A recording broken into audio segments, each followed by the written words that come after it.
Hey guys, welcome to Cooking with Z for tonight. So, by popular demand, I'm going to try to make a fish feast for tonight for dinner. Kind of bear with me, I'm going to make this up as I go, and actually if it turns out really well, I'll probably cut that part out and be like, oh, I knew what I was doing the whole time.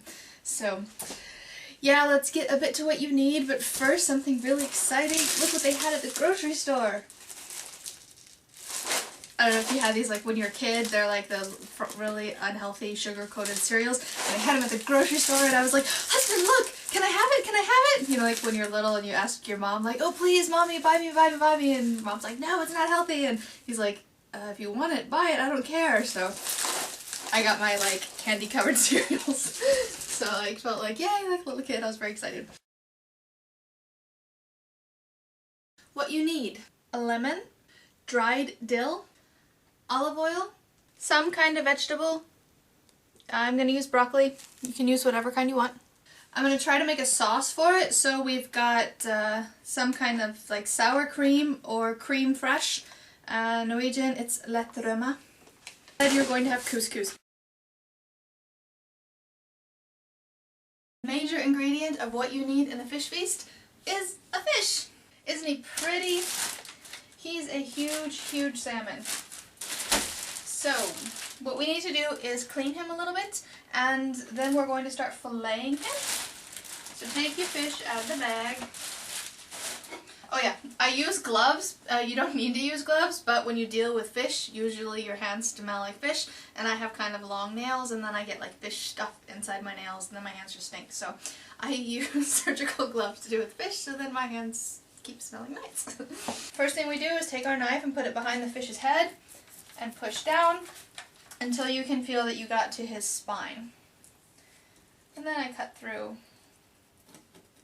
And then you kind of tilt your knife sideways like this, and I'm going to put pressure on the fish and then just wiggle my knife around down his back, and you're going to kind of hear and feel the bones crunching.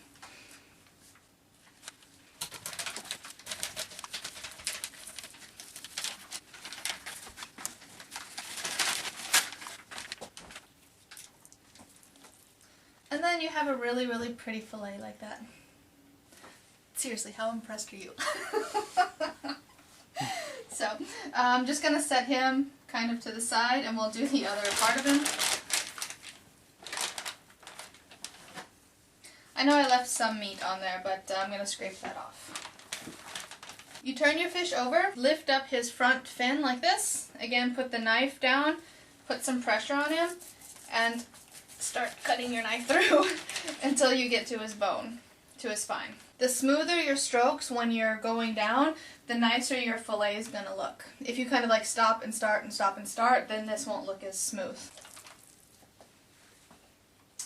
And a pretty... Alright, salmon's a bit expensive, and there's still a lot of really nice meat on this, so what I'm going to do is just kind of scrape some of the meat off and put it in a Tupperware, and I'll cook it up later and maybe throw it in a salad for lunch. You can start cutting off some of the extra meat, and then I just put it in a pan, or in a Tupperware, and put it how much extra salmon I had, which I think it's a pretty good amount. I'm just going to fry this up with some oil and then put it in the fridge and probably have it for lunch tomorrow with a salad. I don't know, I don't like wasting things, so there's the extra leftover. With our salmon fillet, we're going to take some of the bones off of him now. He's a nice and smooth fillet, and there's still some rib bones here and some stomach lining, and we're just going to cut that off. I'll show you how. Just take your knife and put it just underneath the bones at the top on the rib, and start wiggling your knife again down, and you see it comes off like this. And just stay as close to the bones as possible so you lose as little amount of meat as possible.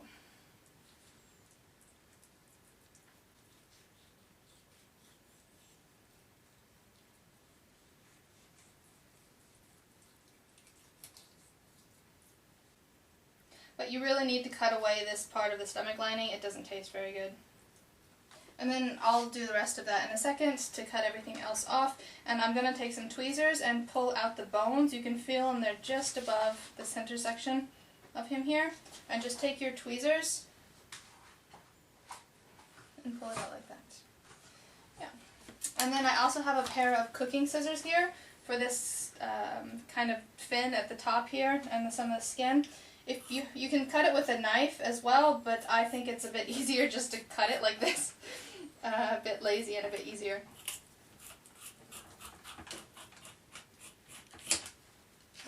Cut things off. Alright guys, so we got our fish all set up.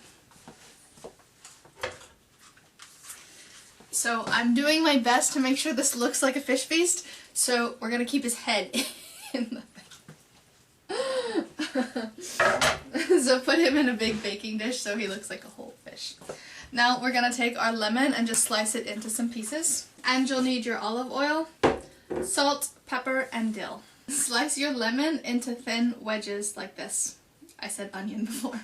Change of dinner plans. I thought it was 5 when it was actually 6, so now it's almost 7 and we're going to be late for the raid. I told you to have rice, and instead you're going to have Cous Cous, because Cous Cous only takes 5 minutes to make and rice takes 40, and we don't have 40 minutes. So here's husband to help me film. I got my 2 pieces of fish here, and I'm going to just drizzle a little bit of olive oil on top of them, and you can rub it in. And we're going to sprinkle dill on each one.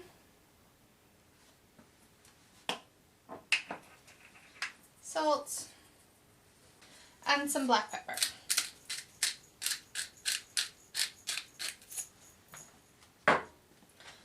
Then put down your lemon pieces.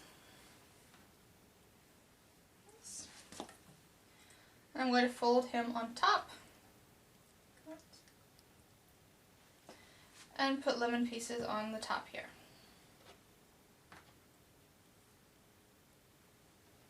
Okay, that's it. He's done. He's going to go in the oven. And Mr. Fish Feast will probably take about 15 minutes. So get a bowl, and I'm going to make a little bit of like a dressing for the fish. And I've got sour cream. You can use the same with cream fresh as well.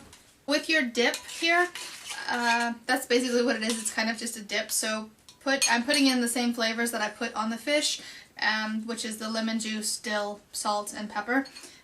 Just add as much as you like and taste it, and when you have enough of something or a little, just keep adding until it's how you want it to be.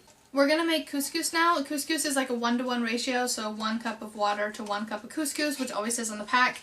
I like it to be a little bit more moist than, I guess, what it's supposed to be, so I take just a little bit more water than 1 cup. You're going to bring that to a boil. As soon as it's boiling really hard, lots of bubbles, just take it off of the heat and throw in your 1 cup of Cous Cous. And so no heat, put it in there, stir it, and that's it. It's done. It's like instant food. It's great. I put a little bit of lemon juice in there and olive oil, and if you have butter, you can put a little bit of butter in there as well, but mostly I like it with lemon juice, salt, and pepper. Easy. The last thing we're having for dinner is broccoli. Nelsie's absolute favorite. Everybody write Nelsie and say, "Oh my god, I love broccoli too." He hates it. So I'm gonna just steam it, cut it up into pieces, and then this is like my steaming part. The broccoli sits in here, and then hot water sits in here, and then it just steams. It takes like 8 minutes to steam broccoli. Okay, our water's boiling, so now we just throw in the Cous Cous.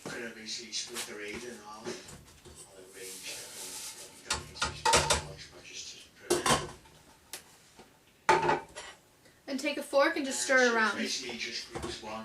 I'm going to throw in about a tablespoon of butter. You guys get to hear a little bit of raid talk in the back. We're actually raiding right now. Don't tell Con, I'm sorry, but I didn't get enough time to get my fish done. Anyways, Fish Feast is done, and he actually looks really cool. I'd say that really wasn't so bad for first go for a Fish Feast. I know it's just salmon, I get it, but still it looks kind of cool, I'm proud. Don't forget to have your dressing and the Cous Cous is on the side. I hope you like it. I hope you give this very wow-inspired dinner a chance, and thanks for watching. Jag kan norsk, jag snackar norsk när jag är på jobb hela tiden och med vänner och sånt, så då kan du höra mig snacka norsk. Jag pratar inte svensk.